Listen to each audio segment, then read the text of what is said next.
What's up, everybody? We're back. We're doing another game recap. Today, we're going to be looking over the games from October 15th, and the first one was the London game, 24-16.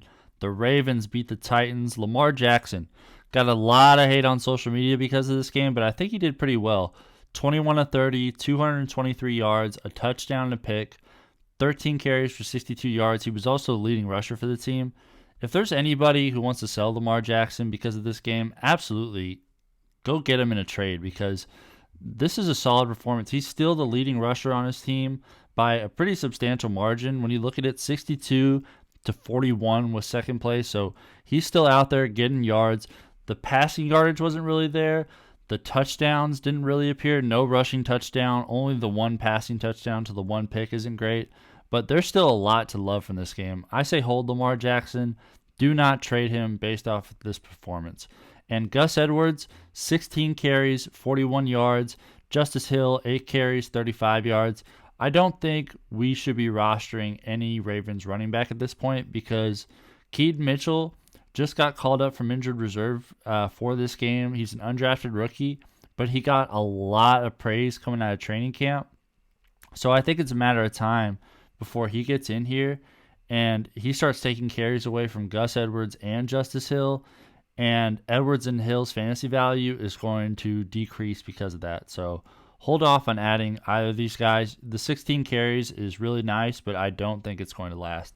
And Zay Flowers, just a 1 carry for 1 yard. Mark Andrews had a carry for 0 yards. Andrews was also the leading receiver, 4 catches, 69 yards on 6 targets. And Zay Flowers was the leader in receiving points in this Ravens receiving group. 6 catches, 50 yards. 1 touchdown, 8 targets. So he's the leader in targets, the leader in catches. He also had the touchdown. He is the number 1 receiver in Baltimore over Mark Andrews. He's going to be the guy. Sometimes we get the catches and the yards, but the touchdown doesn't get there. He's getting these targets. Hold on to Zay Flowers. Just because he had 50 yards in this game does not mean that, he's hitting this rookie wall or anything like that. He's going to keep getting targets. Play Zay Flowers. Obviously it depends on what else you're considering, but Zay Flowers is a really solid play week to week because he's going to continue to get volume. And Mark Andrews, having said that, he is still a fantastic tight end option. You could argue the second best tight end in fantasy, but he's not the number 1 receiver like a lot of people were expecting going into this year, but he's still someone you just set at tight end every single week and forget about it. He is absolutely a reliable starter. And Nelson Aguilar had 2 catches for 40 yards. Odell Beckham Jr., 2 catches for 35 on 4 targets. He is a safe drop. And Rashod Bateman, also a safe drop, 2 catches for 15 yards on 3 targets. It doesn't feel like Bateman is going to happen at all this year. If something were to happen, I think Odell Beckham is going to get all the looks. Like, if Zay Flowers goes down or Mark Andrews goes down, then I think Odell's the guy you want, not necessarily Bateman. And Gus Edwards had a catch for 12. Patrick Ricard had a catch for 3.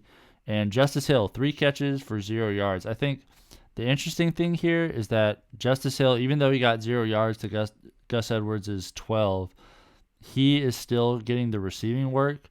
So, say next week happens and Keaton Mitchell still doesn't get any touches, at least we know from here on out, Gus Edwards is the guy on the ground, and Justice Hill can get you the receiving work that Gus Edwards doesn't usually do. Because you look at Gus Edwards' career, he doesn't have very many catches at all. So, if anybody's going to get the receiving work here, it's going to be Keaton Mitchell or Justice Hill. For the Titans, Ryan Tannehill was 8-16, 76 yards, no touchdowns, and a pick. He went out with an injury, so Malik Willis came in 4 of 5, 74 yards.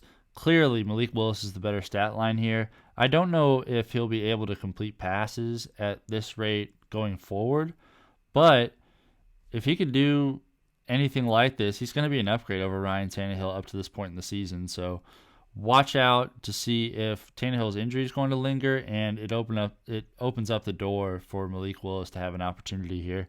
Derrick Henry led the way for all rushers. He had 12 carries for 97 yards and a touchdown. Malik Willis had 3 carries for 17, and Tyjae Spears had 4 carries for 15. So Derrick Henry, I think, is a play every single week. Spears gets some looks, but it's still going to be the Derrick Henry show. It's Derrick Henry. So he's going to be someone that we can rely on week to week. And Tyjae is still going to have some value because here he is leading the team in receiving off of one catch. 48 yards, one target because he broke one. This is the kind of explosion that Tyjae Spears adds to this offense. But it's going to be done not taking away from Derrick Henry, but it's going to be done collaborating with Derrick Henry. It's not going to be done taking off Derrick Henry's plate necessarily. And like I was saying earlier, the receivers didn't really get anything going. 3 catches for 25 yards on 4 targets for Nick Westbrook-Ikhine. DeAndre Hopkins had an absolutely miserable day. 1 catch, 20 yards on 5 targets. This is what we're going to expect. If Malik Willis comes in, it's going to be a lot of this. And because Ryan Tannehill is the quarterback, it's going to be some of this too. So we know what DeAndre Hopkins is. He has that floor because of the volume, but I mean, when the volume is 5 catches compared to 4, then it's just miserable. So he's not someone you can absolutely rely on week to week, but if you have nobody else, then he's an understandable start. Chig Okonkwo, 2 catches for 18 yards for him.